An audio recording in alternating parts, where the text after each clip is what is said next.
By DonkeyHotey, Vladimir Putin carrying his buddy Donald Trump, CC BY-SA 2.0, via Wikimedia Commons. U.S. sanctions of Russian oligarchs announced days ahead of Russian Easter. Friday, the Trump administration announced a fresh batch of sanctions on Russian oligarchs, businesses, and government officials, including billionaires and President Vladimir Putin's son-in-law Kirill Shamalov. The sanctions target 38 individuals and businesses and cite Russia's malign activities around the globe as the impetus behind the action. Critics of President Trump, as well as those within his administration, have said the U.S. has not done enough to impose sufficient costs on Moscow. In the worlds of HR, the sanctions, the Treasury Department cites two executive orders signed by President Barack Obama in 2014 blocking the property of persons contributing to the situation in Ukraine as basis for the U.S. sanctions of Russian oligarchs. Administration officials have said the sanctions against Russian oligarchs is not in direct response to any one event,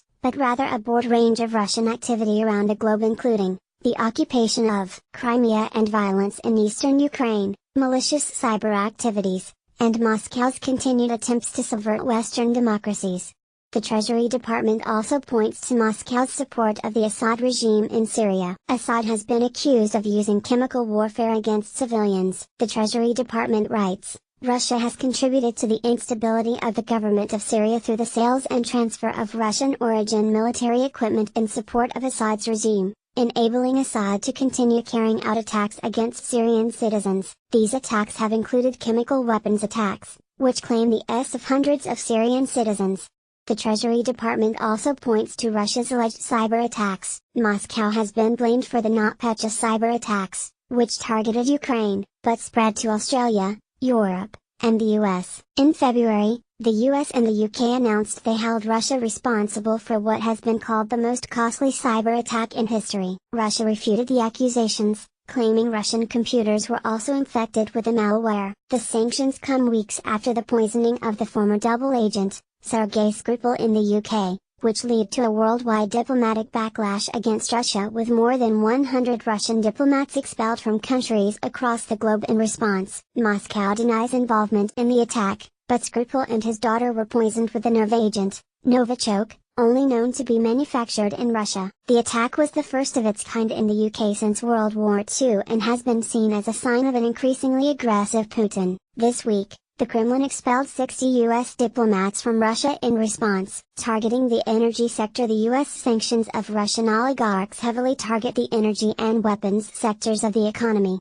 but it is yet unclear what economic impact the sanctions will have. After Rusal, a Russian aluminum producer, was sanctioned, shares in the company went down 2.2%. Following the news of the sanctions, Russian Industry and Trade Minister Denis Manturov announced Russian state companies newly sanctioned by the U.S. will receive government assistance. The Russian oligarchs. The Russian government operates for the disproportionate benefit of oligarchs and government elites, said Treasury Secretary Steven Mnuchin. The Treasury Secretary went on to explain, the Russian government engages in a range of malign activity around the globe, including continuing to occupy Crimea and instigate violence in eastern Ukraine, supplying the Assad regime with material and weaponry as they bomb their own civilians, attempting to subvert Western democracies, and malicious cyber activities. Russian oligarchs and elites who profit from this corrupt system will no longer be insulated from the consequences of their government's destabilizing activities. Last month, Putin was re-elected as Russia's president in an election many called a farce. Putin was widely expected to win re-election due to election fraud,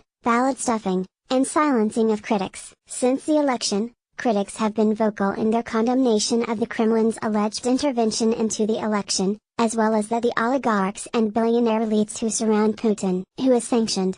Those sanctioned include 7 Russian oligarchs and 12 companies they own or control, 17 senior Russian government officials, and a state-owned Russian weapons trading company and its subsidiary, a Russian bank, according to the Treasury Department statement. Today's action targets a number of individuals, including those who benefit from the Putin regime and play a key role in advancing Russia's malign activities. Members of Putin's inner circle sanction include Kirill Shamalov, Suleiman Karimov, Russia's largest gold producer, and aluminum mogul Oleg Deripaska, who has ties to former Trump campaign manager Paul Manafort. have come under fire from U.S. sanctions. Russian oligarchs and their illegal activity have been described in today's Treasury Department press release. The Treasury Department describes Shaymalov's elevation into the ranks of the billionaire elite around Putin after marrying Putin's daughter Katerina Tikhanova in 2013. After the marriage, Shaymalov leveraged his government contacts to acquire shares in Russian energy companies and a $1 billion loan from Russian state-owned bank, Gazprombank, an entity already sanctioned by the U.S. Oleg Deripaska has been sanctioned for his involvement in the energy sector of the Russian Federation. He is also said to be involved in intimidation of business rivals, illegal wiretapping, money laundering, extortion, and racketeering. Other notable figures include Andrei Skoch, who currently serves as a deputy of the State Duma and formerly ran a criminal enterprise, and Viktor Vekselberg, chairman of the Renova Group, an organization of asset management companies known for their work in the energy sector, as well as for bribing officials. The sanctions also cover government officials including Alexei Tyumen, former head of the Special Operations Forces, which played a key role in Russia's purported annexation of Crimea. Including the new U.S. sanctions of Russian oligarchs, the White House claims they have now sanctioned 189 individuals and entities related to the Russian government's ongoing and increasingly brazen pattern of malign activities across the world, according to an administration official. This week, reports circulated that President Trump had invited Putin to a meeting at the White House. Yuri Ushakov, Russian foreign policy advisor, said President Trump invited Putin during a phone call on March 20. He said Putin was inclined to accept the meeting. The White House has not confirmed these reports. It is unclear how the U.S. sanctions of Russian oligarchs would affect the potential meeting.